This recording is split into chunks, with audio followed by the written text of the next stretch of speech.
Probably poker.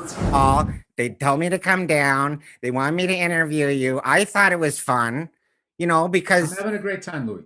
To do, you know, I have no control over it. It's my show, but I'm never there. It's my into it. I just got sucked into it. So what started off as a hobby became an infatuation. You know, so I got in, and that's how I got into composing and arranging. And music sucks you in, you know, because it's an emotional outlet. It's an emotional outlet. It is a vibration. It is a vibration more than.